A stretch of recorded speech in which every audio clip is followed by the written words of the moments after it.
मैं कुछ क्षण के लिए स्तब्ध रह गया जब भविष्य मालिका में मैंने ये लिखा हुआ पाया कि युग के अंतिम दिनों में यूएस का नेतृत्व एक ऐसा व्यक्ति करेगा जो बहुत ही ज्यादा घमंडी होगा और उसके इस घमंड के कारण पूरा का पूरा देश बर्बाद हो जाएगा। कहीं वो व्यक्ति डोनाल्ड ट्रंप तो नहीं, क्योंकि चाहे वो शत्रु हो या फिर परम मित्र, यह आदमी तारीफ लगाकर पूरी दुनिया से दुश्मनी मोल चुका है और जिस झगड़े से इसका कोई लेना देना नहीं उसको भी सुलझाने का झूठा दावा करता है ताकि इसे नोबेल पुरस्कार मिल सके।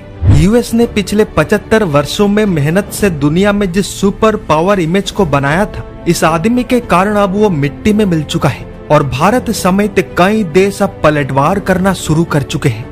प्रश्न है कि क्या यूएस इस पलटवार से बच पाएगा या फिर भविष्य मालिका फिर से सच साबित होगा। वीडियो के अंत तक जुड़े रहे क्योंकि आज का विषय वस्तु है यूएस का अंत। कथा कली काल की, मनुष्यों के अभिमान की, धर्म अधर्म उत्थान, सत्य असत्य कर्म अकर्म, नाथ की कथा जगन्नाथ की।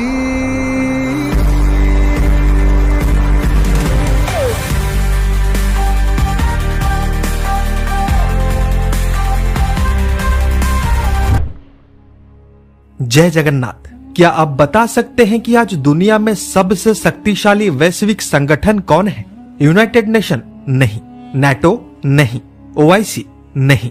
आज दुनिया का सबसे शक्तिशाली संगठन है ब्रिक्स, यानी ब्राजील, रशिया, इंडिया, चाइना एवं साउथ अफ्रीका का मजबूत गठजोड़, जिसमें अब एक एक करके अन्य देश भी शामिल हो रहे हैं। इस संगठन का उद्देश्य है डॉलर के हेजिमोनी को समाप्त करना और एक नए गोल्ड बेस्ड ग्लोबल इकोनॉमी को स्थापित करना, ताकि हर एक देश अपने करेंसी में व्यापार कर पाए, न कि यूएस द्वारा नियंत्रित डॉलर में। ऐसा करना आवश्यक इसीलिए है क्योंकि यूएस न्यूट्रल या फ्रेंडली देश नहीं है। ये एक ऐसा देश है जो अपने अलावा और किसी भी देश को आगे बढ़ते हुए नहीं देख सकता और इस प्रक्रिया में अभी तक ये कई देशों को बर्बाद भी कर चुका है। जब मन आया अकाउंट फ्रीज कर दिया, जब मन आया सैंक्शन लगा दिया और जब मन आया टैरिफ लगा दिया। परंतु आज ये कमजोर पड़ चुका है क्योंकि 75 वर्षों के इतिहास में पहली बार एक ऐसा महामूर्ख बड़बोला सनकी नेता इस देश का राष्ट्रपति बना है जिसको खुद पता नहीं कि वो क्या कर रहा है और उसका परिणाम क्या होने वाला है। तारीफ लगने के बाद यूएस के बाजार में जो जूता 1000 का बिकता था, अब वो 3000 का बिक रहा है। जो फल या सब्जी 200 या 300 का बिकता था, अब वो 400 या 500 का बिकता है। कपड़ा, खाना, इलेक्ट्रॉनिक्स, लगभग हर एक वस्तु का मूल्य 2 गुना या 3 गुना बढ़ चुका है, जिसके कारण यूएस के हर एक परिवार को ऑन एन एवरेज हर महीने हजारों डॉलर्स का नुकसान उठाना पड़ रहा है और यूएस के व्यापारियों को लाखों करोड़ों का। फिर भी ट्रंप मुंगेरी लाल के हसीन सपने देख रहा है, जबकि उसका खुद का अप्रूवल रेटिंग नीचे गिरकर 44% हो चुका है और देश में सीवियर जॉब क्राइसिस भी शुरू हो चुका है। बाकी बचा कुचा इज्जत 15 अगस्त के दिन लुटने वाला है क्योंकि इसी दिन ट्रंप और पुतिन आमने सामने बैठकर यूक्रेन और यूरोप का भाग्य निर्धारित करने वाले हैं, वो भी दुनिया के सबसे विवादित क्षेत्र अलास्का में। अब इसे कौन समझाए कि ये जिस स्कूल में पढ़ता था उसका प्रिंसिपल व्लादिमीर पुतिन रह चुका है।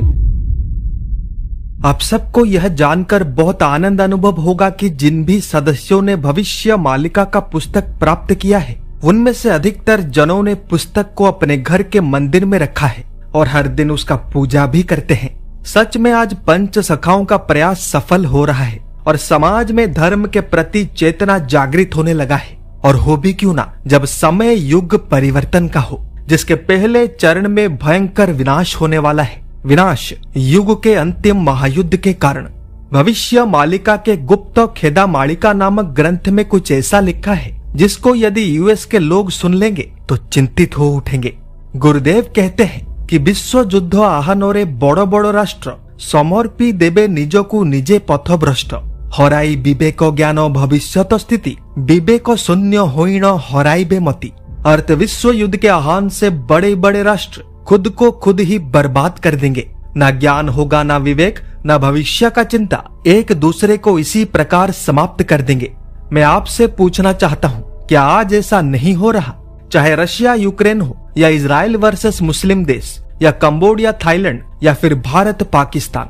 आज दुनिया के हर कोने में युद्ध का चिंगारी भड़क चुका है। इतिहास में आखिरी बार ऐसे बड़े स्तर पर तनाव तब देखने को मिले थे जब प्रथम एवं द्वितीय विश्व युद्ध हुआ था। इससे आप कल्पना कर सकते हैं कि आज दुनिया किस ओर जा रहा है। हाँ, ये सच है कि इनमें से कई युद्ध अब बंद हो चुके हैं, परंतु विश्वास कीजिए ज्यादा दिन तक नहीं, क्योंकि गुरुदेव आगे कहते हैं कि अहंकार गर्व दर्प ईर्षा हिंसा जानो समस्ते देखाई हेबे निजर फुटाण। अमेरिका राष्ट्र भाई मूळु ध्वंस जीव गर्वरे जळुची राजा विश्व मुख्य हेब। अर्थ अहंकार घमंड ईर्षा और हिंसा सभी देशों को होगा शक्तिशाली बनने का इच्छा। अमेरिका नामक राष्ट्र ध्वंस विध्वंस हो जाएगा। घमंड में जल रहा होगा राजा, बनना है उसे विश्व का मुखिया। इस भविष्यवाणी के अनुसार बर्बाद होने से पहले यूएस का राष्ट्रपति एक अत्यंत घमंडी व्यक्ति होगा जिसका एकमात्र लक्ष्य होगा समस्त विश्व का राजा बनना। अब तक तो आप समझ ही चुके होंगे कि इसमें किसके विषय में कहा गया है, और यदि नहीं तो आगे सुनिए। अगली पंक्ति में गुरुदेव कहते हैं कि धरा को मणुची सारा कुहे मुहि श्रेष्ठ उड़ाई भी पृथ्वी को करे मु शपथ। काहारी गर्व सही न पारिबे धाता जड़ाई देबे ताहाकू उड़ाईबे मथा। अर्थ खुद को श्रेष्ठ और पृथ्वी को अपना जागीर समझेगा। दुनिया का बर्बादी होगा उसका अंतिम इच्छा, परंतु कल की इस घमंड को सह नहीं पाएंगे, जलाकर उसे राख कर देंगे। 1971 में भारत पाकिस्तान के बीच भीषण युद्ध हुआ था, जिसमें पाकिस्तान के पक्ष से यूएस भारत पर परमाणु हमला करने के लिए आया था। पूरी दुनिया को लगने लगा था कि अब भारत नक्शे पर से मिटने वाला है, क्योंकि तब हम यूएस जैसे शक्तिशाली देश का सामना करने में सक्षम नहीं थे, जिससे भयभीत होकर यूएस अपने पलटन समेत पीछे हट गया। यानी यदि सोवियत यूनियन ना होता तो शायद आज भारत भी ना होता। और काल चक्र का अद्भुत लीला देखिए, आज उसी सोवियत यूनियन का विकसित रूप रशिया यूक्रेन समेत पूरे पश्चिम से अकेले युद्ध लड़ रहा है, और फिर से वही यूएस उसे बर्बाद करने के प्रयास में लगा है। परंतु इस बार उल्टा भारत इतना शक्तिशाली बन चुका है कि अकेले ही रूस के पक्ष में यूएस के विरुद्ध चट्टान की तरह खड़ा है, जिससे यूएस बहुत ही ज्यादा घबराया हुआ है। क्या आपने अपने जीवन काल में कभी कल्पना किया था कि यूएस जैसे सुपर पावर को भारत वैश्विक मंच पर चुनौती देगा? पर आज ये हो रहा है बिल्कुल वैसे ही जैसे भविष्य मालिका में लिखा था। और ये तो बस आरंभ है, क्योंकि आगे जो लिखा है वो आपके होश उड़ा देगा। इस भविष्यवाणी के अंतिम भाग में गुरुदेव ने कहा है कि न्यूयॉर्क शहर ध्वंस पदा होइब, हाहाकार पड़िब अथर्व निर्वेद। अर्थ न्यूयॉर्क शहर तबाह हो जाएगा, चारों ओर हाहाकार मच जाएगा। इतने जटिल भविष्यवाणी को मैंने आसान शब्दों में डिकोड करके आपके समक्ष इसीलिए प्रस्तुत किया है ताकि आप ये समझ सके कि वर्तमान क्या हो रहा है, क्योंकि सदी का सबसे बड़ा ट्रेड वॉर शुरू हो चुका है, जिसका प्रभाव हर एक के जीवन पर पड़ने वाला है। कहीं पर आज तो कहीं पर कल, पर पड़ेगा अवश्य। ट्रंप दुनिया को बर्बादी के आग में जलाकर उस पर अपना रोटी सेकना चाहता है, और इसका आरंभ वो भारत से करने जा रहा है, क्योंकि जल्द ही भारत दुनिया का तीसरा सबसे शक्तिशाली देश बनने वाला है, जिसके बाद इसे रोक पाना लगभग असंभव हो जाएगा।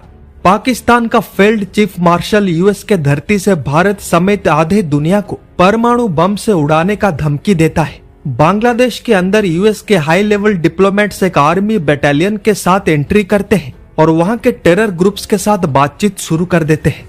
टर्की के साथ मिलकर पाकिस्तान अरब सागर में वॉर एक्सरसाइज करता है। यूएस बलूचिस्तान के आजादी के लिए लड़ रहे बलोच लिबरेशन आर्मी को आतंकवादी संगठन घोषित करता है, और भारत के अंदर अचानक वोटर लिस्ट को लेकर सरकार के विरुद्ध प्रदर्शन शुरू हो जाता है।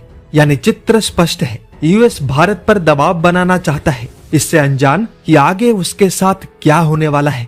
28 जुलाई से 13 सितंबर के बीच मंगल कन्या राशि में एवं शनि मीन राशि में एक दूसरे के विपरीत यानी ऑपोजिट में रहेंगे, जिससे एक विध्वंसक ऊर्जा का संचालन होगा। 7 सितंबर के दिन पूर्ण चंद्र ग्रहण का सीधा प्रभाव भारत पर पड़ेगा, और ठीक इसके बाद भारत के कुंडली में मंगल का महादशा शुरू हो जाएगा, जिसके विषय में मैंने कई सारे वीडियोस में चर्चा किया है। यानी एक ऐसा समय काल आरंभ होने जा रहा है जिसे ना आपने कभी देखा होगा, ना उसके विषय में सोचा होगा।